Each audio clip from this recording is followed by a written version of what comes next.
Bonjour, tuto un peu spécial puisqu'il s'agit de la récupération de l'homme à la mer, HLM. Alors évidemment que ça concerne plutôt l'humain à la mer et évidemment homme ou femme de la même façon. Alors c'est un tuto un peu spécial parce que les avis divergent sur le sujet. On voit tout et n'importe quoi alors qu'il s'agit d'un sujet vraiment évidemment critique et donc il est de la plus haute importance pour le chef de bord d'avoir exactement l'entraînement qui va bien pour, si l'accident arrive, récupérer effectivement l'homme à la mer. Donc, dans la suite de l'exposé, je vais parler d'homme à la mer qui est le terme consacré, mais bien sûr que je ne fais pas de différence entre homme à la mer ou femme à la mer. Alors, le risque est rare. Moi, en 50 ans de navigation, ça ne m'est jamais arrivé.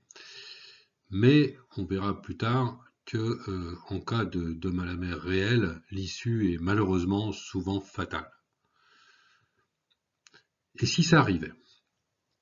Alors, si ça arrive, on doit être entraîné.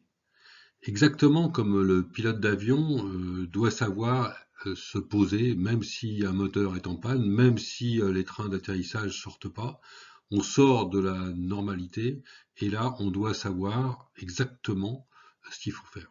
Alors, quelqu'un m'a dit un jour, et c'est très vrai, quand on a un accident aussi grave qui arrive, le cerveau est très bien fait et on va cogiter la vitesse de la lumière et trouver la bonne solution. Ça m'est déjà arrivé, non pas encore une fois sur l'homme à la mer, mais ça m'est arrivé des situations très graves. Et effectivement, j'ai trouvé les bonnes solutions. Mais pour arriver à trouver ces solutions, il faut s'être entraîné. Elles ne sont pas, la science n'est pas infuse. Et donc, si on ne s'est pas entraîné, si on n'a pas expérimenté différentes méthodes, il n'y a aucune chance qu'on trouve la bonne. Hein, le pilote d'avion sur simulateur, il va s'entraîner à tous les cas dramatiques, et le jour où ça arrive, il va avoir les bons réflexes. Donc, il faut avoir expérimenté pour, le moment venu, prendre les bonnes décisions. Ça, c'est fondamental. S'il y a une seule chose à retenir de ce tuto, c'est bien ça. Ça ne s'improvise pas, et encore moins en ayant potassé des documents, voire des tutos sur Internet. Il faut vraiment avoir expérimenté. Donc ce tuto aujourd'hui vous donne quelques notions, quelques bases pour faire votre propre expérience, et encore une fois, ça ne concerne que mon opinion personnelle, mais je suis tellement scandalisé par ce qu'on peut voir, y compris dans des documents officiels, que j'ai vraiment le besoin de vous donner ce tuto. Alors, il faut avoir expérimenté avec son équipage, c'est-à-dire que quand vous partez faire une navigation, éventuellement même à risque, eh bien c'est avec cet équipage, avec votre bateau euh, et l'équipement qu'il y a à bord, que vous devez faire des essais par rapport à votre programme de navigation, bien entendu. Et évidemment, il faut faire ça dans différentes configurations. Si vous faites des exercices d'homme à la mer avec 5 nœuds de vent, mer plate, vous n'aurez pas appris grand-chose. Alors ça peut être un premier exercice pour caler les choses, mais ensuite il va falloir le faire avec 20 nœuds de vent, voire 30 nœuds de vent.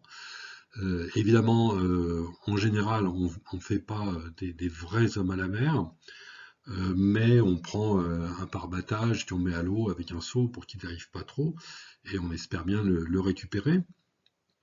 Donc c'est un exercice extrêmement pédagogique, extrêmement intéressant.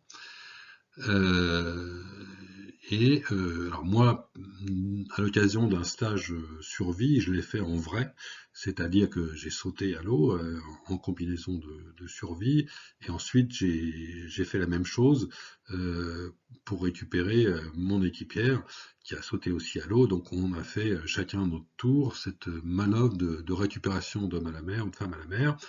et c'est extrêmement instructif. Bon. Dans la réalité des choses, je vous déconseille de le faire avec une vraie personne, à moins d'être parfaitement rodé sur le sujet. Donc, comme j'ai dit, on voit tout et n'importe quoi. Donc, faites votre propre expérience, ne vous fiez pas à toutes les bêtises, voire les dangers qu'on peut voir sur Internet. Bien, commençons par les fondamentaux.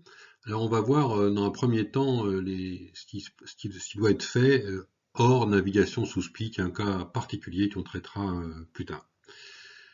Les fondamentaux. Vous allez voir que je vous conseille de relire ensuite ces différents fondamentaux dans l'ordre de priorité que je vais vous donner, et pour analyser toutes les méthodes que vous pourrez trouver sur Internet ou ailleurs, et pour voir si c'est cohérent avec ces fondamentaux.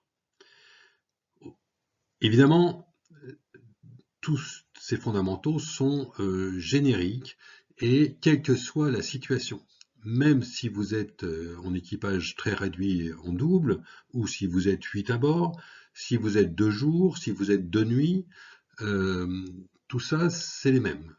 Donc c'est très important. Et si vous avez 10 nœuds de vent ou 40 nœuds de vent, si vous avez mer plate ou 3 mètres de creux, ces fondamentaux sont les mêmes. Donc ça va vous aider à appréhender, à vous faire votre propre opinion sur ce que vous allez pouvoir expérimenter et lire à différents endroits. Bien. Donc, encore une fois, c'est par ordre de priorité. La première chose, on s'arrête immédiatement. On s'arrête immédiatement. Encore une fois, sauf si on est sous SPI. Pour tout simplement ne pas s'éloigner du naufragé. Ça, c'est le maître mot, il ne faudra pas s'éloigner du naufragé. Donc déjà, ça met à plat plein de méthodes où on ne s'arrête pas. Donc c'est vraiment la base. On ne s'éloigne pas du naufragé. Deuxième chose, on désigne un viseur. Alors pourquoi c'est très important? Puisque le naufragé, il va avoir juste sa tête qui va dépasser. Et donc on va vite le perdre de vue, il suffit qu'il y ait 50 cm de creux et il va disparaître dans les vagues rapidement. Hein. Même si on s'est arrêté, on va quand même s'éloigner, ne serait-ce que par la dérive, la sienne et la nôtre. Et donc il faut absolument quelqu'un qui vise. Alors, ça peut être de jour ou de nuit. Donc, de nuit, évidemment, il faut qu'on ait le naufragé a forcément une lampe, parce que sinon il est perdu. Hein. C'est clair, de nuit, sans lampe, sans éclairage, il est perdu. Bien. Donc, il faut désigner parmi les gens qui sont sur le pont un viseur. Et ce viseur va ne faire que ça. Alors, même si on est plus grand, s'il y a plus grand monde sur le pont, il ne faut pas qu'on lui donne quoi que ce soit d'autre à faire, tenir une écoute, là-bas ou autre. Il doit rester sur l'homme à la mer. Ça, c'est priorité vraiment importante parce que l'homme à la mer va vite disparaître. Ça, c'est par expérience. Hein. Et vous verrez, si vous faites des exercices avec un pare-battage, vous allez vite le perdre de vue si vous n'avez pas désigné un viseur. Donc ça, c'est majeur. Et puis, il faut marquer l'emplacement de la chute. Donc, il y a quelque chose de très bien, ce sont les perchiware. Hein. Avant, tous les bateaux qui partaient sur des grosses navigations avaient ça. Donc, soit elle est rigide, soit elle est gonflable. Ça, c'est pas mal aussi. Et donc, ça va permettre de marquer, on verra une photo plus tard, un exemple de perchiware, ça va permettre de marquer l'emplacement de la chute et qu'on va revenir dessus pour trouver l'homme à la mer, eh bien on aura des points de repère. Donc perchiware avec un drapeau, une encre flottante qui va permettre de pas trop dériver, donc on marque l'emplacement de la chute. Et on doit aussi jeter par-dessus bord tout ce qui flotte, que ça soit évidemment une bouée couronne, mais ça soit aussi un matelas et autres, de façon à marquer un maximum l'emplacement. C'est une obligation légale. Hein. Et puis, on va de même appuyer sur la touche MOB, Man Overboard. Alors, entre parenthèses, vous voyez que même en anglais, on dit homme à la mer, man overboard, et non pas femme à la mer, mais bon, c'est comme ça. Et donc, il faut appuyer absolument sur la touche MOB de notre système de navigation. Et là, on va avoir le point GPS extrêmement précis aujourd'hui de l'emplacement de la chute. C'est évidemment très important. Et puis, il faut faire un appel Mayday de détresse, puisque là, comme je disais, l'issue est souvent malheureusement fatale. Et donc, il faut absolument... Là c'est le cas d'un Mayday. Et puis, on réveille tout le monde. S'il y a des gens en quart de repos ou des gens qui sont ailleurs, il faut absolument que tout le monde s'active, hein. La situation, évidemment, est extrêmement grave, mais en sécurité. Il n'est pas question, notamment de nuit, hein, que les gens montent sur le pont non attachés, non habillés, etc. Il ne faut pas confondre, comme on dit, hein, vitesse et précipitation. Il est très important de ne pas provoquer de suraccident. Pas provoquer de suraccident. Ce qui se passerait, c'est évidemment s'il y a un deuxième homme à la mer. Et ben, vous verrez, en regardant un peu les différentes méthodes qu'on peut vous proposer, que certaines vont conduire à du suraccident. Si on va commencer à envoyer un équipier à l'avant pour affaler le phoque, par exemple, c'est le meilleur moyen d'avoir un suraccident, s'il n'est pas attaché, s'il n'est pas équipé, etc. Et puis pendant ce temps-là, ça va mettre un peu la pagaille sur le bateau. Donc ça c'est un principe, il faut absolument éviter le suraccident. C'est un principe de bon sens, mais encore une fois que certaines méthodes oublient un peu. Et puis, il faut démarrer le moteur. Alors, c'est une obligation légale aussi. C'est évidemment, le moteur va nous aider dans la manœuvre de récupération, mais on peut ne pas avoir de moteur, il peut ne pas démarrer, etc. Ou on peut avoir un petit moteur hors bord qui n'est pas à l'eau. Donc, c'est la dernière des priorités, mais il faut le faire, bien sûr, hein, c'est obligatoire. Et si jamais il ne démarre pas, on ne va pas passer 3 heures à essayer de le lancer, etc. C'est pas la priorité numéro 1. La priorité, c'est ne pas s'éloigner du naufragé. Bien. Alors, sur ce sujet, j'aimerais dire quelque chose qui me tient à cœur. Quand on fait de la voile, quand on est chef de bord, on doit maîtriser ses outils, et parmi ces outils, il y a les voiles. Si on ne sait pas maîtriser ses voiles, eh bien, on n'est pas chef de bord. Exactement, encore une fois, l'analogie avec le pilote d'avion, si c'est pas maîtriser sa manette des gaz ou sa gouverne, évidemment, il n'est pas pilote de l'avion. Donc, les méthodes qui consistent dans un premier temps absolument à devoir tout affaler me semblent complètement stupides, puisque les voiles, on doit les maîtriser. Je ne dis pas qu'il ne faut pas affaler, mais en tout cas, on doit maîtriser l'ensemble de la situation. Donc, évidemment, le moteur, c'est un plus, mais si le moteur ne démarre pas, ce n'est pas la fin du monde. Je vais commencer par un petit rappel sur la mise à la cape. Qu'est-ce que la mise à la cape? Alors, je prends l'exemple d'un bateau qui est bâbord à mur, vent de travers, tranquillement. Une mise à la cape va consister à remonter, comme si on allait virer de bord, à remonter dans le vent, de cette façon-là. Donc on pousse la barre, on se retrouve face au vent, mais on va laisser le phoque à contre. C'est-à-dire, là, dans ce cas-là, le phoque sur tribord, et puis on va choquer la grand voile. Donc phoque à contre, grand voile choqué, et on va se retrouver selon cette configuration-là. Donc le phoque à contre, la grand voile choquée, et on va mettre la barre sous le vent, comme on dit. Donc qu'est-ce qui se passe? Si jamais la grand voile commence à prendre le vent, avec la barre dans cette position-là, le bateau va aller par là, va remonter au vent. Mais à ce moment-là, c'est le phoque qui va prendre, et la barre étant dans ce sens-là, le bateau va avoir tendance à culer et à remonter comme ça. Donc, on va avoir une position relativement stable, donc bateau à peu près arrêté, qui va faire des mouvements comme ça en croissant de lune, mais évidemment, en faisant ces mouvements, il va légèrement dériver, mais il sera quasi arrêté. Bien, eh bien, nous avons vu dans les fondamentaux que la première chose à faire, c'est de s'arrêter immédiatement. Alors, justement, la mise à la cape qu'on vient de voir, ça permet de faire ça, tout simplement. On est là, on a un homme à la mer, eh bien, on fait la mise à la cape qu'on vient de voir juste avant, et on va s'arrêter de cette façon-là, à une distance assez proche, peut-être même à portée de lancer de ligne de jet de l'homme à la mer. Si on fait ça immédiatement. Alors pourquoi c'est très très simple? Sauf si c'est le barreur qui tombe à l'eau, bien sûr, ce qui est quand même très rare. Le barreur tout seul pousse la barre, s'il est du bon côté, il pousse la barre, il remonte au vent, on ne touche surtout pas à l'écoute de phoque, et le barreur, en général, il a accès à l'écoute de grand voile, il peut choquer la grand voile, et après il redresse la barre pour la mettre sous le vent.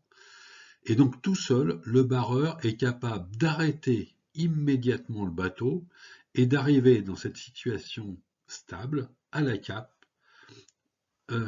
et à une distance tout à fait raisonnable de l'homme à la mer. Donc c'est ça, pour moi, ça doit être un acte réflexe. Homme à la mer, sauf sous spi, on part à la cape.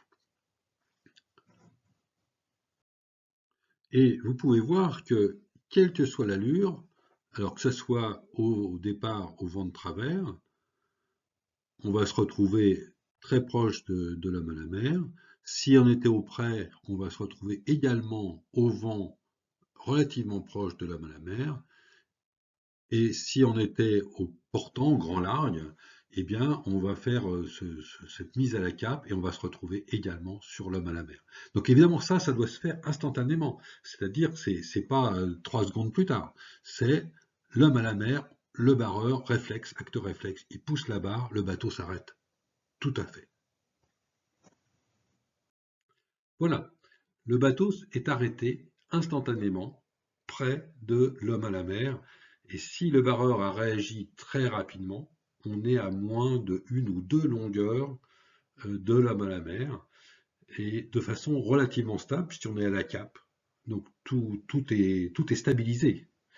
On a une légère dérive, mais et peut-être même d'ailleurs directement vers l'homme à la mer, et le bateau est arrêté. Si le naufragé est conscient, on peut lui lancer ce qu'on appelle une ligne de jet.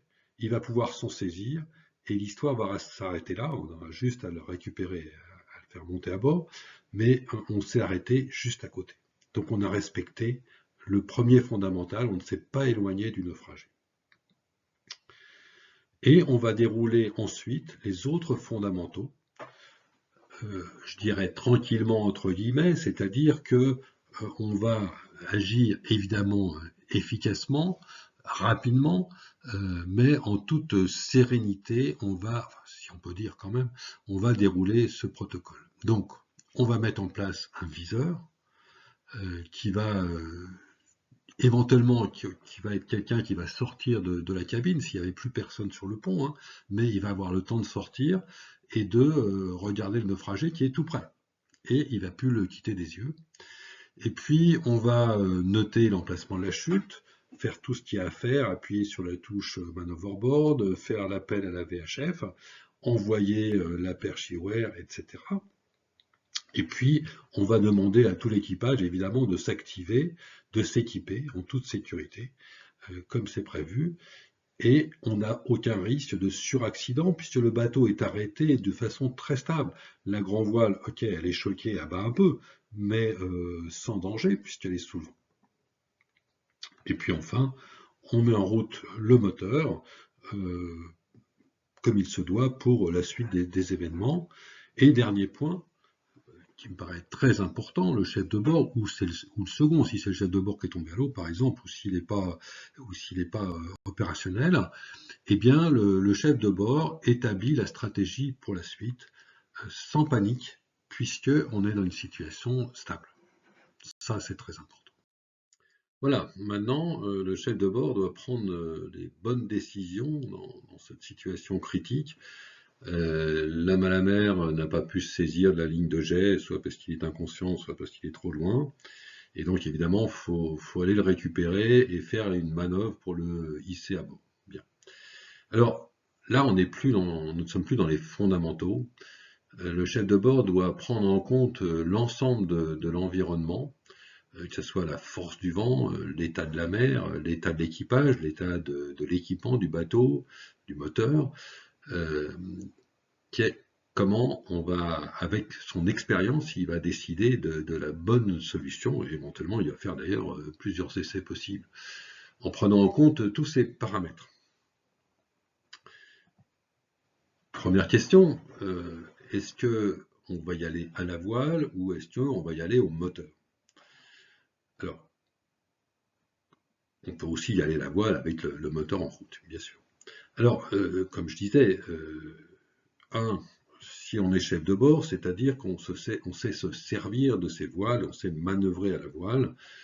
S'il y a 40 nœuds de vent, on est peut-être sous tourmentin avec 3 ris dans la grand voile, mais n'empêche qu'on doit savoir virer de bord, remonter au vent, etc., etc.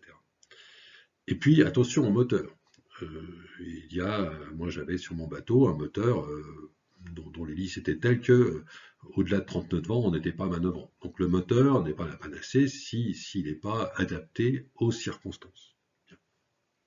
Alors, donc on décide soit d'affaler y aller au moteur, et dans ce cas-là, attention au naufragé. Évidemment, il n'est pas question de lui donner un coup d'hélice quand on va s'approcher de lui, hein, il faudra s'approcher de très près, évidemment.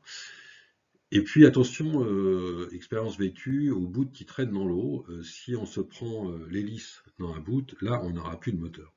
Et si on a affalé, là on n'a plus rien du tout. Donc c'est méfiance par rapport à tout ça, il faut prendre en compte tout ça. Donc on peut, si le moteur est KO ou qu'il n'est pas assez puissant, on peut aussi y aller à la voile comme je viens de dire. Ensuite, grosse discussion sur le fait de s'arrêter au vent ou sous le vent. Alors il n'y a pas de dogme, ça dépend de l'état de la mer. Quand j'ai fait ma récupération d'homme à la mer en vrai, on a fait récupération sous le vent, à la cape. Pourquoi? Parce que l'état de la mer était tel que sous le vent, le naufragé était abrité, qu'on manœuvrait très facilement, le bateau était arrêté et on a récupéré facilement sous le vent le naufragé. Mais on peut imaginer, je ne l'ai pas vécu, mais on peut imaginer un état de la mer un peu démentiel, avec des déferlantes, qui fait que si on se présente au vent du naufragé, alors on risque de le blesser, et dans ce cas-là, il faut le récupérer au vent. Mais récupérer au vent, ça veut dire qu'on va avoir beaucoup de mal, puisque le bateau va dériver plus que le naufragé. Et donc là, on peut imaginer de nécessiter quelqu'un qui va sauter à l'eau, harnaché bien sûr, un sauveteur, pour aller récupérer l'homme à la mer et après de le hisser à bord, par exemple par la jupe arrière. Et puis après, donc, il faut le hisser à bord. Et là, il faut du temps et de la stabilité, hein, comme on l'a dit déjà, pour le remonter le naufragé. On verra quelques équipements éventuels après. Donc, il faut être arrêté près du naufragé, ça c'est indispensable. Donc on peut être arrêté à la cape, c'est ce que je préconise, avec ou sans voile. Donc on a vu la mise à la cape sous voile, mais on peut très bien, sans voile, être arrêté. Donc position naturelle du bateau, c'est vent de travers, hein. Arrêté vent de travers, il va dériver. Donc on peut se mettre à la cape, voile affalée, au vent ou sous le vent du naufragé. On peut imaginer arriver bout au vent, comme quand on prend un coffre, ou au bon plein. Et là, j'ai des gros doutes parce que c'est pas une position stable. Le bateau va pas rester dans cette position. Et donc, on n'a pas le temps pour agripper l'HLM et puis le remonter à bord. Donc, je ne vois pas comment on peut faire ce genre de manip, mais à voir selon les circonstances. Alors, je vais donner 2 cas de figure pour illustrer un peu le propos. Je vais les donner sous voile, mais on pourra évidemment extrapoler facilement sans les voiles si on a tout affalé et si on y va au moteur.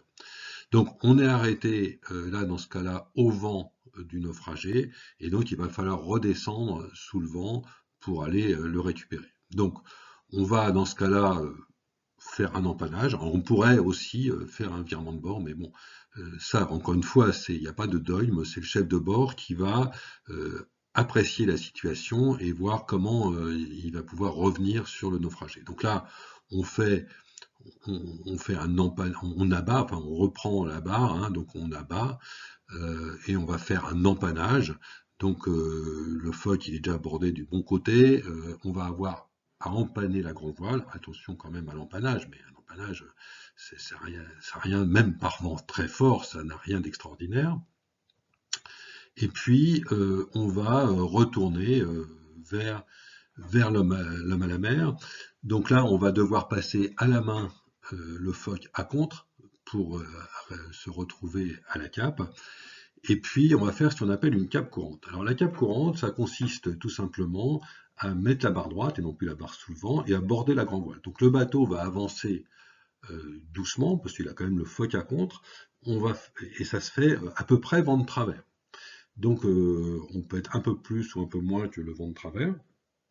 Et donc, avec la barre, on va se diriger tout simplement droit vers le naufragé et on va arriver sur lui. Il va suffire de choquer la grand voile, de mettre la barre sous le vent et on sera dans la position stable pour récupérer et hisser à bord le naufragé. Donc là, c'est un exemple où on l'a fait sous voile. C'est évident que si on a affalé, on peut très bien faire la même opération de descendre sous le vent et de revenir vers le naufragé, vent de travers, et puis de s'arrêter à la cape, mais sans voile cette fois-ci, vent de travers, au vent ou sous le vent, comme on a vu du naufragé. Voilà. Donc exemple, lorsque on s'est arrêté au vent du naufragé.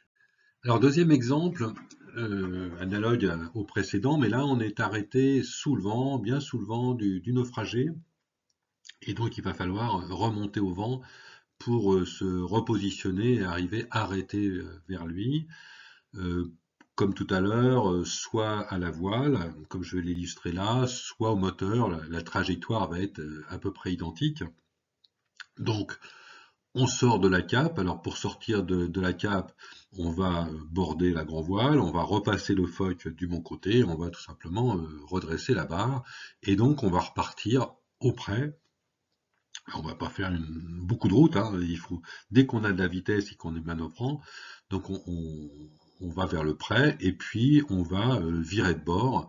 Alors, si on a le moteur opérationnel, et si la mer est très formée, on aura probablement besoin du moteur pour nous aider au virement de bord. Si éventuellement on est sous-toilé, on a un trop petit phoque ou on a pris trop de riz dans la grand voile et on n'arrive pas à virer de bord avec une mer forte. Donc là, ça c'est une remarque générique, hein. Il faut avoir la bonne toile, ni être surtoilé ni être sous-toilé, parce qu'on peut avoir besoin de notre appareil propulsif, qui sont les voiles dans ce cas-là, pour manœuvrer. Bien. Donc, on vire de bord, mais comme à la mise à la cape tout à l'heure, on va virer de bord en laissant le phoque à contre, et donc on va repartir vers le naufragé à la cape courante, hein, comme dans l'exemple précédent. Donc phoque à contre, grand voile bordé, barre droite, et on va se diriger à peu près au vent de travers, droit sur le naufragé, en tenant compte évidemment quand même de la dérive dans le cap, hein, c'est-à-dire on va mettre un peu plus au vent dans le cap pour, avec la dérive, arriver exactement sur le naufragé. Et on va, comme tout à l'heure, on va arrêter le bateau en choquant la grand voile tout simplement et en mettant la barre sous le vent. Alors ça, c'est le cas où on est avec les voiles. Si on est simplement au moteur, on fait à peu près la même trajectoire.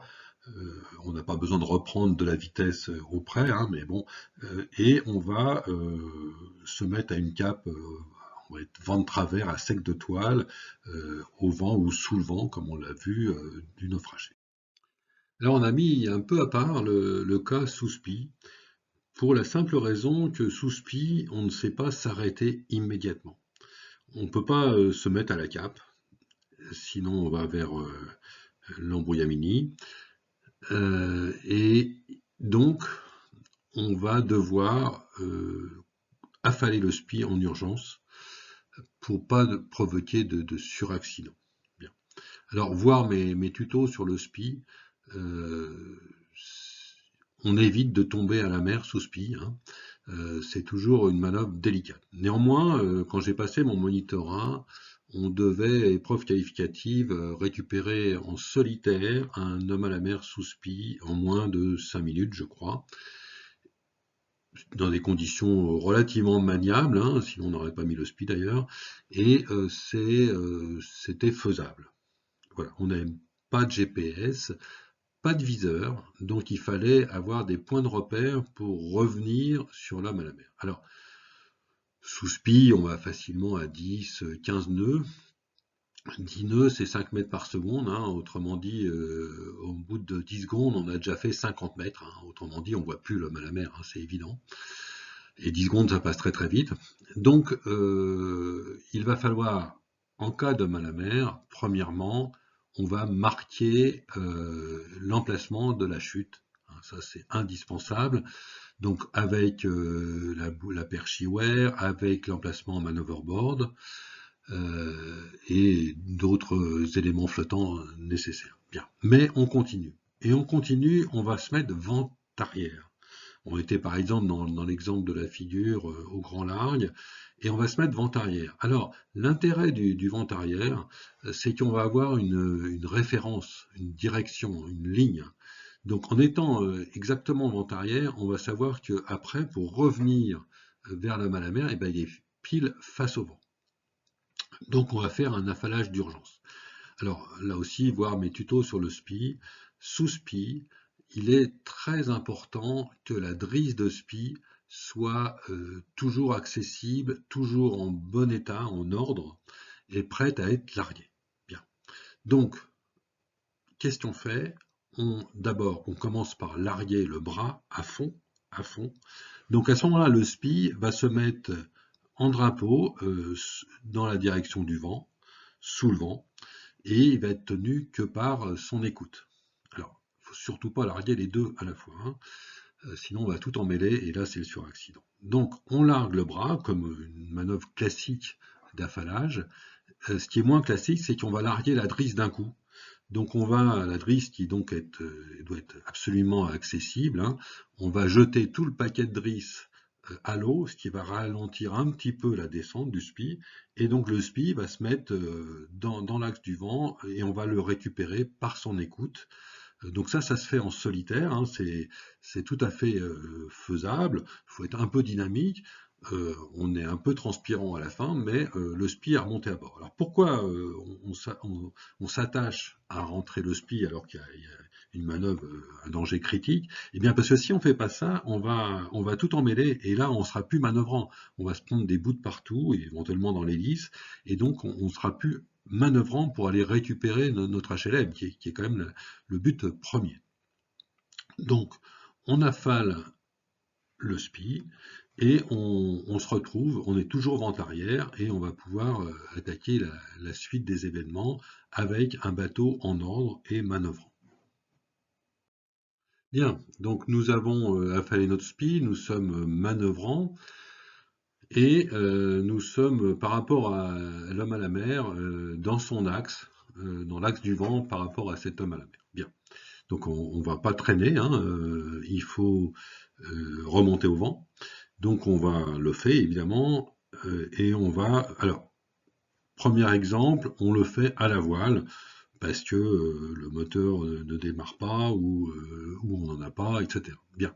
Donc on sait qu'on est dans une ligne correspondant à l'axe du vent par rapport à l'HLM. Donc on va tirer des bords, enfin deux bords, hein, et on va chronométrer à la limite de façon à ce que le premier bord soit égal au second, de façon à revenir, c'est de la trigonométrie, hein, exactement sur le travers de l'homme à la mer. Donc on tire des bords tranquillement. Là sur la figure, j'ai mis le FOC parce que éventuellement, surtout si on n'a pas pu démarrer le moteur, on va manquer un peu de puissance pour faire le virement de bord. Donc on aura peut-être besoin de dérouler ou d'envoyer le FOC, hein, tu n'en as pas, pour pouvoir tirer des bords. Et puis, comme dans les méthodes précédentes, on va, une fois qu'on est sur le travers, donc toujours se référencer par rapport au vent, hein, c'est toujours fondamental la direction du vent, on est sur le travers, eh bien, on va pouvoir faire une cape courante vers le Malamère. On a mis le phoque à contre, et puis, comme tout à l'heure, bah, on s'arrête à la cape juste une fois arrivé sur le Malamère. Alors sur cette figure, je fais une petite simulation pour voir le déroulé à l'échelle de l'accident et de la récupération.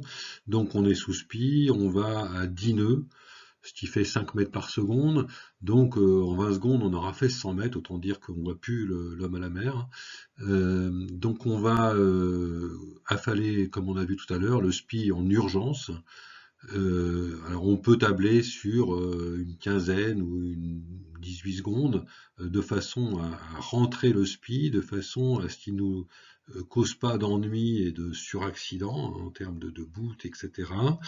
Donc on affale le SPI et évidemment sans tarder, on va remonter au vent. On va commencer par tirer un bord ici, tribord à mur, premier bord au près. Euh, et on va se servir encore une fois de l'axe du vent comme référence. Donc on va tirer des bords d'égale durée sur un bord et sur l'autre. Donc là on tire un premier bord d'une certaine durée et on va virer de bord pour repartir. Et si les deux bords sont de durée identique, donc de distance identique, eh bien on va retomber sur l'homme à la mer. Donc ça, c'est pratique, surtout si on est en solitaire, qu'on n'a pas de viseur, de point de référence, etc. Avec cette méthode qu'on peut faire en- tout seul, eh bien, on va pouvoir avoir une chance de retomber sur l'homme à la mer. Dans le cas de figure un peu plus simple, on fait l'affalage de SPI en urgence, mais on va cette fois-ci, on a un moteur qui marche et qui est opérant par rapport à l'état de la mer et du vent, et donc là on va évidemment couper beaucoup plus court et remonter immédiatement, éventuellement affaler la grand voile et remonter au moteur. Donc pareil, on se sert, même si on a perdu de vue l'homme à la mer, on se sert de l'axe du vent comme d'une référence, et donc on va remonter exactement face au vent, et puis on va forcément retomber sur l'homme à la mer. Alors, on est arrivé dans une situation stable, sécurisée, et nous sommes à proximité de l'homme à la mer, et il faut le remonter à bord. Alors, si on a un individu de 80 kilos et avec son équipement, etc., on est à largement plus de 100 kilos qu'il faut hisser à bord et évidemment au radeau. Donc, c'est là où la situation stable et sécurisée est impérative, hein. Il faut vraiment être à l'aise, sans danger de suraccident, pour arriver à hisser à bord avec différents équipements le naufragé. Et il faut être totalement à l'arrêt. Donc on peut imaginer qu'en arrivant sur le naufragé, on a assuré, on l'a crocheté. Alors il y a différents types d'équipements, mais bon, bref, il est attaché au bateau. Mais si on avance à 2 nœuds, et ça c'est une expérience vécue, on va noyer le HLM. Il faut que le bateau soit absolument à l'arrêt. Alors on va éventuellement se servir du moteur hein, de façon à assurer cet arrêt à 2 nœuds, sauf équipement particulier au niveau de la brassière, on risque fortement une noyade.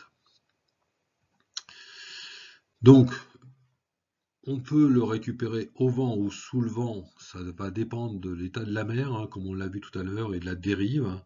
Et il y a différents outils possibles, ça c'est à expérimenter, hein. Drisse, de spi de préférence, palan, échelle, une voile, et si besoin, notamment si l'homme à la mer est au vent, on va avoir besoin d'un sauveteur qui va aller harnacher à l'eau pour aider à équiper, un peu comme les plongeurs quand on récupère des naufragés à partir d'hélicoptères. Là, on va avoir besoin d'un sauveteur pour aider à la manœuvre. Donc ici, quelques exemples d'équipements. Donc là, c'est une perche iWare rigide. On peut voir qu'elle a un feu à retournement, très utile évidemment la nuit, et une encre flottante qui va permettre de ne pas dériver trop, et évidemment la bouée couronne. Ici, c'est la même chose, mais avec une perche iWare flottante. Et puis ici, c'est visiblement une perche iWare flottante attachée à la brassière qui va s'auto-gonfler au moment de l'HLM. Donc ça, c'est vraiment très bien. Ici, moi, c'est ce que j'avais sur mon bateau, une lifeline qui va permettre après de pouvoir entourer l'homme à la mer et de façon à pouvoir le hisser avec un crochet qui est là. Et en plus, avant ça, le bout est fait de telle façon que on peut, à une distance, environ à une longueur de bateau, donc si on s'est arrêté très près de l'homme à la mer, lui envoyer le système et il va pouvoir remonter. Et puis ici, un exemple d'équipement qui permet de remonter un homme à la mer qui est pas vaillant. Et puis, on va voir après des cas d'hypothermie, c'est indispensable, s'il y a un risque d'hypothermie, de remonter l'homme à la mer allongé. Bien, alors, en résumé, même si j'ai essayé de vous montrer que, avec quelques bons réflexes et un peu de méthode, et surtout de l'entraînement, on allait pouvoir récupérer un homme ou une femme à la mer, mais ce sont quand même des manœuvres délicates. Après, il faudra le ou la hisser à bord. Ce sont des manœuvres délicates, d'autant plus que les conditions sont dures, de vent, de mer, où on peut être de nuit, sous spi, etc. Donc ça, c'est d'autant plus important, délicat, que l'enjeu est vital. Bien. Donc, il faut éviter de tomber à l'eau. Alors on va voir après en plus une petite vidéo d'expérimentation où on met en évidence le choc physiologique quand on tombe à l'eau par l'hypothermie, qui fait qu'on a des risques dans l'eau froide, des risques forts de noyade à ce moment-là. Ensuite, on a un engourdissement qui fait qu'on n'est plus capable de faire quoi que ce soit. Et puis à la fin, au bout d'un temps pas si long que ça, il y a la mort. Donc, il y a un choc d'hypothermie qui est très grave, et donc on n'a pas 107 ans pour récupérer son naufragé. Et puis, pour l'avoir expérimenté là, pendant mon stage survie, quand j'ai sauté à l'eau, même si on le fait volontairement, donc on n'est pas surpris, on est équipé d'une combinaison de survie, donc on n'a pas froid, mais le fait de se retrouver tout petit à la surface de l'eau, à côté d'un grand bateau dont on a l'impression qu'il s'éloigne très vite, vous avez un choc psychologique énorme. Donc vous êtes dans un cas réel, bon, je ne l'ai jamais vécu en vrai, mais dans un cas réel, j'imagine que là, vous êtes vraiment pas bien. Donc, tout ça pour dire qu'il faut prendre toutes les précautions qui vont bien pour ne pas tomber à l'eau. Notamment si vous n'êtes pas amariné, vous ne courez pas sur le bateau comme ça. Donc on dit une main pour soi, une main pour le bateau, etc. Enfin, il faut prendre toutes les précautions pour vraiment éviter ce risque. Si on a l'impression de tomber à l'eau, c'est comme quand on se baigne une fois au mouillage, mais non, c'est pas du tout ça. Quand on est en mer et que le bateau avance et que la mer est forte et autres. Bien. Donc vraiment, c'est une précaution à ne pas du tout négliger. Alors, ensuite, les fondamentaux. Alors, vous avez pu voir que certaines choses m'énervaient dans ce qu'on pouvait voir sur Internet et autres. Les fondamentaux, ça, c'est pas négociable et tout le monde est à peu près d'accord sur ces fondamentaux. Mais ce qui m'énerve, moi, c'est que on ne sait pas forcément les appliquer comme ça. Je prends l'exemple qui est tout à fait possible, Vous êtes de nuit, vous êtes en quart de nuit, vous êtes à la barre et vous êtes 2 sur le pont, hein. Souvent on est 2 voire 3. Et puis bah, votre équipier qui avait besoin de se soulager là, dans les haubans, etc., eh bien il tombe à l'eau, parce qu'il ne s'est pas tenu, parce qu'il ne s'est pas attaché. Et bon, admettons même qu'il est quand même sabrassier. Bien. Donc vous vous retrouvez de nuit, tout seul sur le pont, à la barre, avec un homme à la mer, et tout le monde dort à l'intérieur du bateau, et personne n'a entendu, même si vous criez, il y a du vent, hein, évidemment, vous avez 30 nœuds de vent, etc. Donc personne ne vous a entendu. Comment allez-vous faire si vous ne vous arrêtez pas immédiatement, selon la méthode que je préconise? Comment allez-vous faire pour lancer la perche Iwer, faire le manoeuvreboard sur la nave, faire l'appel à la VHF, faire viser l'homme à la mer sans le perdre de vue, etc., etc. C'est évidemment strictement impossible, vous êtes à la barre. Alors, certaines méthodes disent ah bah vous allez vous arrêter, bout au vent, etc. Mais non, euh, tout seul, à la barre, de nuit, dans 30 nœuds de vent, vous n'allez pas manœuvrer comme ça. La seule méthode facile pour arrêter le bateau, que vous pouvez faire tout seul à la barre, c'est la mise à la carte. Si vous êtes sous pilote, bah, vous débranchez le pilote et vous faites votre mise à la carte. Ça, c'est faisable tout seul. Tout le reste est absolument infaisable.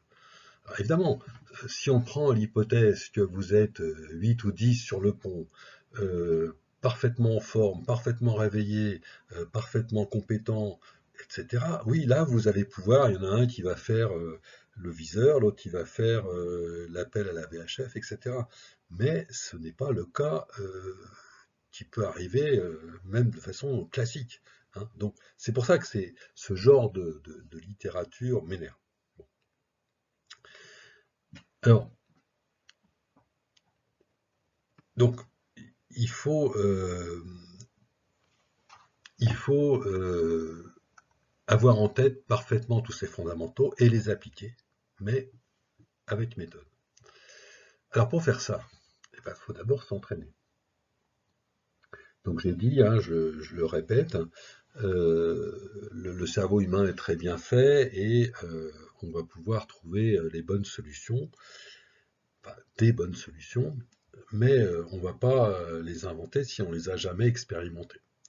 Donc l'entraînement est absolument impératif.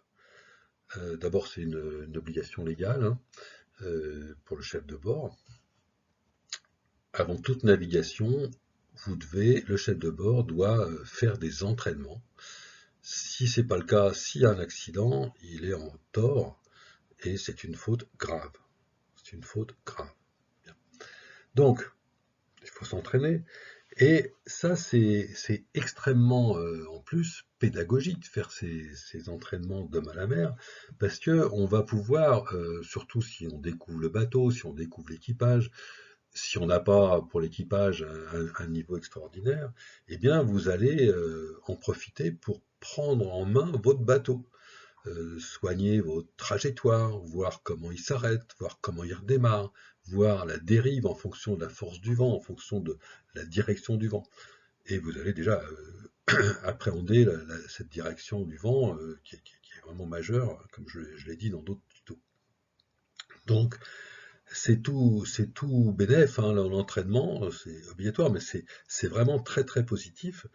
Et il faut le faire avec différentes conditions. Alors, au début, suivant le niveau de l'équipage, bah, vous allez le faire peut-être par un tout petit temps.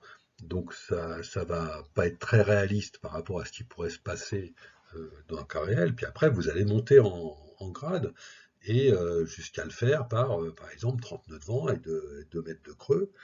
Et bah là, vous risquez d'ailleurs, si vous utilisez un pare-battage pour faire votre manœuvre, de le perdre.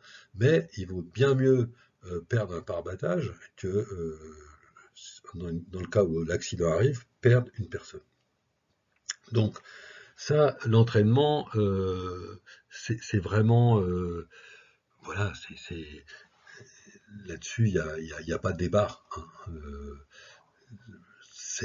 Voilà, on le fait, point. Et puis donc, comme je l'ai dit, s'il y a un homme à la mer, il y a un acte réflexe, au-delà de toutes les méthodes, etc., il y a un acte réflexe de s'arrêter. Sauf sous SPI, où on a une méthode un peu plus compliquée, c'est pour ça que c'est encore plus difficile sous SPI. Donc on s'arrête. Alors ça, c'est vraiment quelque chose qui, bon, j'en apprenais très bien avant, hein, et que maintenant qui fait débat, je ne comprends pas, hein, très franchement. Hein. Là, je donne mon opinion personnelle. Quand vous êtes sur la route, vous voyez un danger, je ne sais pas, quelque chose sur la route, arrêtez, machin, vous freinez, et vous arrêtez. Vous mettez le frein à main et vous descendez pour voir s'il y a un blessé, s'il y a quelque chose. Il n'y a pas de débat, on ne fait pas des tutos pour dire il faut freiner, s'arrêter, mettre le frein à main. Et ben en bateau, si, il y a débat. Je ne comprends pas, mais c'est comme ça. Donc moi, j'applique toujours la même méthode depuis 50 ans. Homme à la mer, acte réflexe, on s'arrête à la cape. Et la mise à la cape marche dans tous les cas.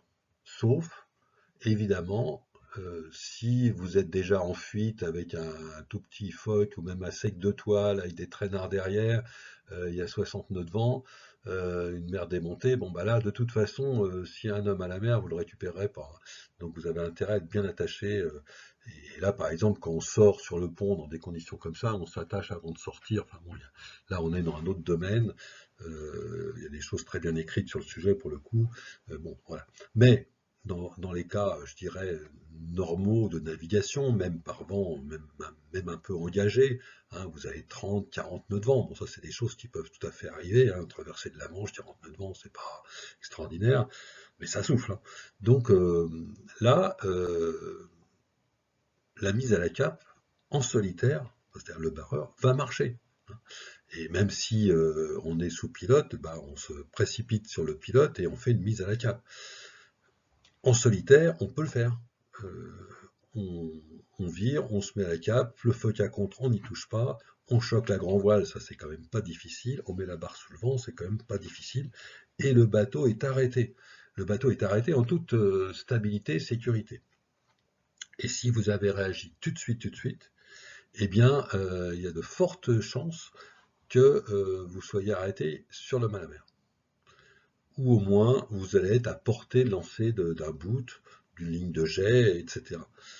Et alors, c'est très important pour lui parce que bah, il va voir, encore une fois, il y a un choc psychologique quand on tombe à l'eau, donc il va voir que vous n'êtes pas loin. Hein, s'il voit le bateau partir, même à 10 longueurs de bateau, là, psychologiquement, il va en prendre un sacré coup. Alors que là, bon, bah là, il va voir que vous êtes arrêté, vous pouvez même lui parler. Hein. Et puis s'il est conscient, etc., vous lui lancez le boot, il va attraper le boot et l'histoire va peut-être s'arrêter là. Bien, enfin, vous allez devoir le récupérer, le hisser à bord, etc.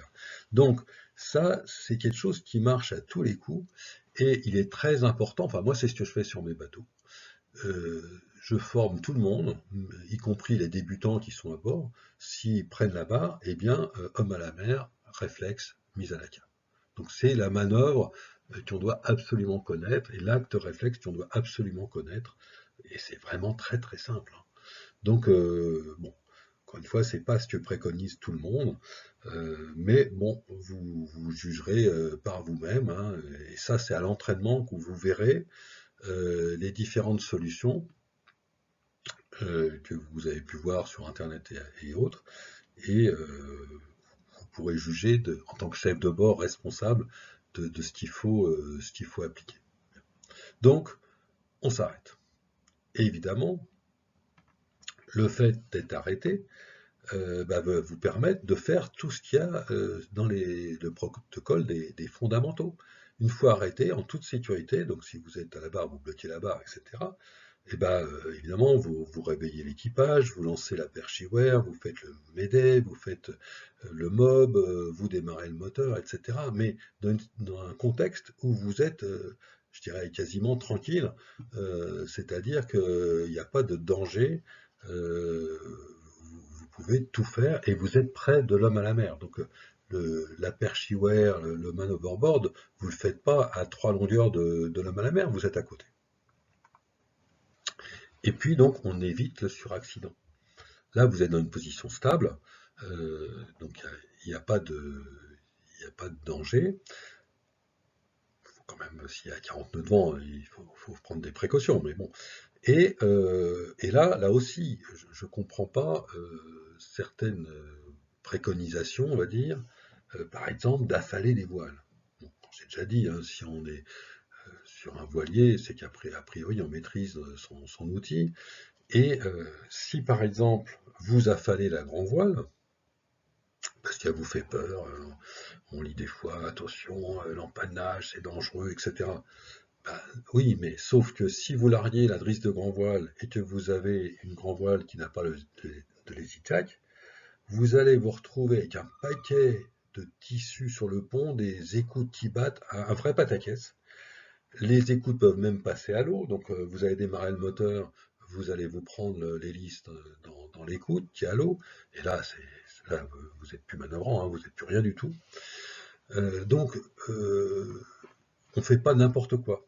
Pareil, si vous avez un génois, un rouleur, bon, vous pouvez aller le rouler, sauf que bah, si vous êtes tout seul sur le pont, c'est pas si simple, s'il y a du vent, enrouler un génois, c'est pas si évident, donc vous allez devoir larguer, laisser la barre, etc. Bien.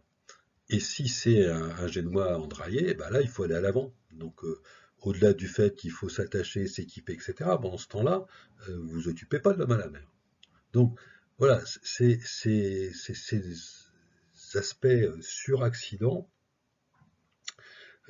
qu'il faut absolument éviter, parce que vous êtes déjà dans une situation critique, voire dramatique, donc c'est pas le moment de faire des improvisations. Alors, si vous êtes entraîné à faire la grand voile en urgence par 5 nœuds de vent, vous n'aurez rien vu. Mais le jour où il y a 40 nœuds de vent, essayez d'affaler une grand voile en urgence sans les jack, bah, vous allez voir que c'est pas si simple.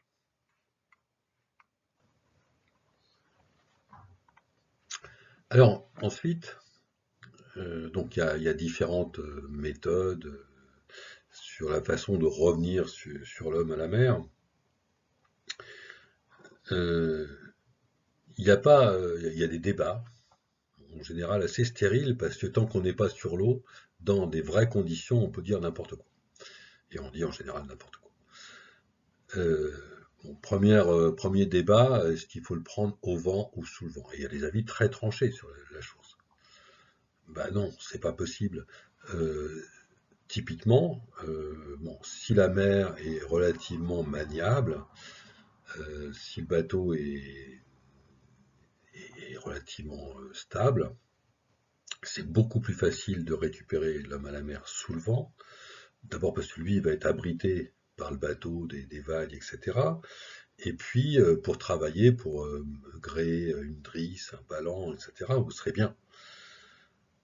Si les circonstances font que il y a des déferlantes, que le bateau saute et autres, que vous risquez de blesser, de choquer l'homme à la mer, là, c'est vraiment des grosses conditions, parce que des conditions, je dirais, relativement maniables, même sous le vent, vous n'allez pas écraser l'homme à la mer, il va pas passer sous le bateau.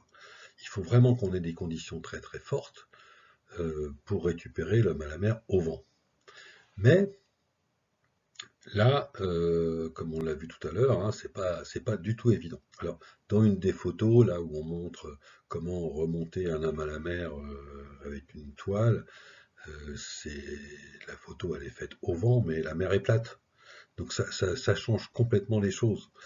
Euh, donc, bon, c'est au chef de bord, par son entraînement, par son expérience, qui va pouvoir prendre des bonnes décisions pour les bonnes solutions pour récupérer cet homme à la mer.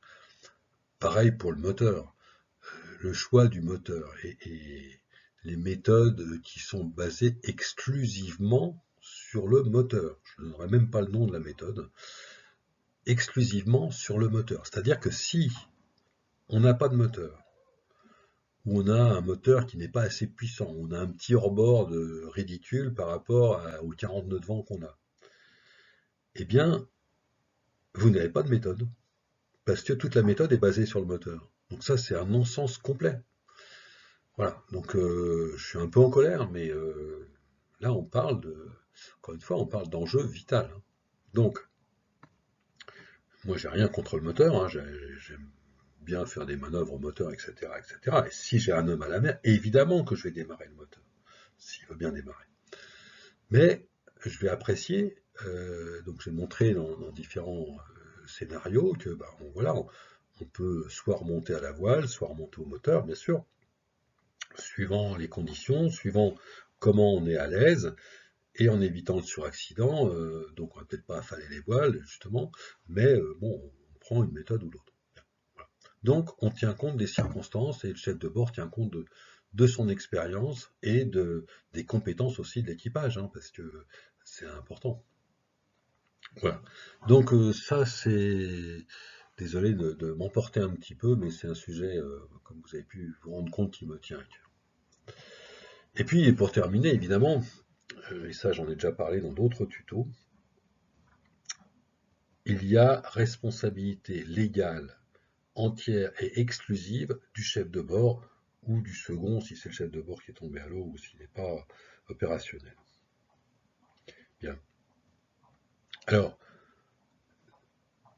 bon, sur l'aspect légal, si malheureusement vous avez un drame et que vous vous retrouvez, et ça existe hein, évidemment, devant les tribunaux, eh bien il y a enquête et on va vérifier que vous, chef de bord, vous avez mis en place tout ce qu'il fallait, hein, c'est dans les textes, pour avoir le maximum de chances de récupérer l'homme à la mer. Mais je dirais, c'est quand vous en êtes arrivé là, c'est pas forcément le plus important. Ce qui est important, c'est que effectivement, vous avez des obligations qui vont vous permettre, si vous appliquez toutes ces obligations, ça va vous permettre de réussir ces manœuvres. Bien. Donc la première des obligations, c'est de s'entraîner. Donc c'est déjà c'est illégal, mais c'est irresponsable de partir dans une navigation, a fortiori un peu sérieuse, sans s'être entraîné à l'homme à la mer. Avant, c'était la première chose qu'on faisait quand on partait en navigation, hein, c'est l'entraînement, hein, bien sûr. Donc on a vu combien c'était positif, instructif, etc. Mais il y a tout le reste. Vous vérifiez, et c'est votre entière responsabilité hein, exclusive, que tout le monde est équipé. Vous ne pourrez jamais dire devant le tribunal, ah bah oui, mais il ou elle est tombé à l'eau, mais elle n'avait pas de lampe, ou il n'avait pas mis sa brassière, mais non, mais non. C'est de votre responsabilité en tant que chef de bord qu'il n'y ait personne sur le pont, sans brassière, de nuit sans lampe, euh, non attaché dans les conditions qui, où il faut vraiment s'attacher, etc., etc. Donc, il n'y a pas partage des responsabilités de ce point de vue-là. C'est vraiment le chef de bord qui est absolument entièrement responsable. De même, sur la toile. Moi, je dis toujours, enfin, c'est pas moi qui le dis, hein, c'est évident, on doit avoir la toile du temps. Alors souvent on se moque de moi parce qu'on est par exemple au portant, et moi j'ai la toile, j'ai réduit, parce qu'il y a du vent, hein, on a réduit de façon à être capable de remonter au près si jamais justement il y a un homme à la mer. Donc alors qu'on est au portant, les gens me disent ah ouais, on pourrait larguer le riz, comme ça on va aller plus vite, etc. Sauf si vraiment on est en régate avec un équipage pointu. Euh, non, on a la toile qui permettra d'être manœuvrant dans toutes les circonstances. Et ça, c'est de la responsabilité vraiment du chef de bord. On doit pouvoir envisager euh, tout ce qui peut mal se passer. Voilà. Et moyennant quoi, on va assurer de ramener tout le monde à terre après la croisière. Voilà. Donc, bon, j'espère que je ne vous ai pas dégoûté de partir en mer et a fortiori de prendre des responsabilités de chef de bord, hein.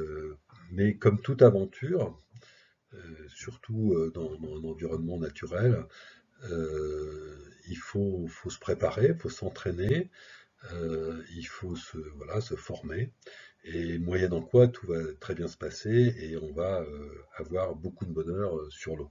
puisque c'est quand même une occupation extraordinaire. Pour finir de vous convaincre de faire très attention de ne pas tomber à l'eau et en tout cas de vous entraîner absolument à récupérer au plus vite un naufragé.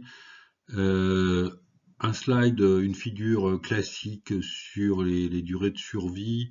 Alors, je rentre pas dans les détails, d'autant plus que certains contestent la figure, mais peu importe. Si on prend un exemple d'eau à 10 degrés, classique, eh bien on voit que déjà au bout d'une heure, on est vraiment pas bien, et qu'au bout d'une heure et demie, on est dans l'inconscience, et ensuite, eh bien évidemment, on va vers la mort. Donc on n'a pas 3 heures hein, pour récupérer un homme à la mer. Ou une femme à la mer, donc il faut vraiment s'être parfaitement entraîné. On a moins d'une heure, largement moins d'une heure, hein, donc il faut pas se rater.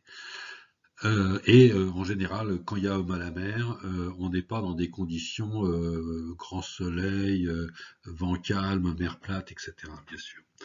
Ensuite, donc vous allez voir après deux extraits de vidéos qu'on trouve sur YouTube, sur une expérimentation qui a été faite, je crois, aux États-Unis. Le premier extrait montre le choc hypothermique au moment de la chute. Et donc là, on a un risque tout bête de noyade, parce qu'on va se mettre à respirer comme un malade, à suffoquer. Et donc, évidemment, là, on est dans l'eau. Hein. Et on est dans l'eau, il peut y avoir pas mal de vagues, etc. Et là, donc, on risque de se noyer bêtement si on peut dire, par ce premier choc. Et le deuxième extrait, avec une championne olympique hein, immergée dans l'eau froide, on va voir que au bout rapidement, elle ne sait plus nager. Donc, ce qu'il faut retenir de ça, c'est que déjà, on n'a aucune chance que l'homme à la mer revienne vers le bateau à la nage, et surtout, il faut d'ailleurs pas nager, il faut économiser sa chaleur, son énergie, en aucun cas se mettre à nager. Voilà, donc je vous laisse regarder ces vidéos. We've got some nice baseline data. Okay? Yeah, go. Okay, there we go then, Duncan. Here we go then, Duncan. This water, by the way, is at 10 degrees Celsius. That's a typical temperature off our coastline on a sunny day in June.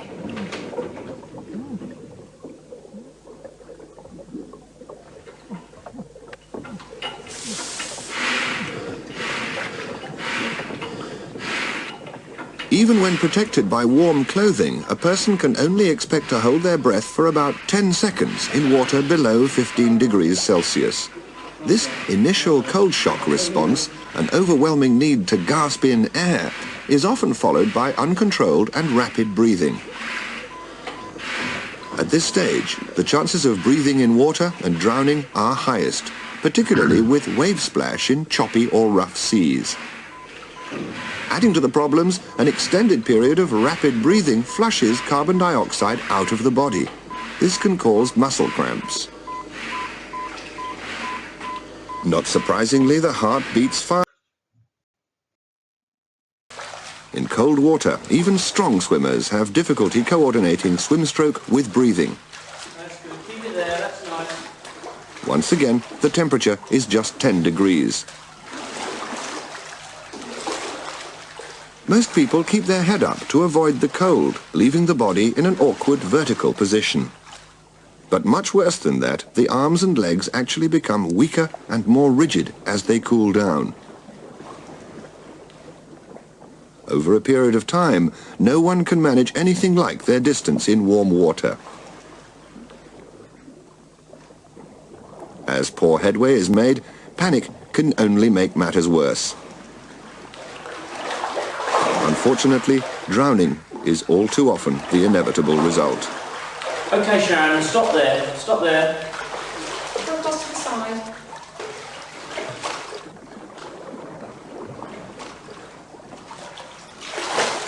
Okay, Sharon, that's it. Well done. Just rest there. Not a bad effort for a swimmer in a test tank.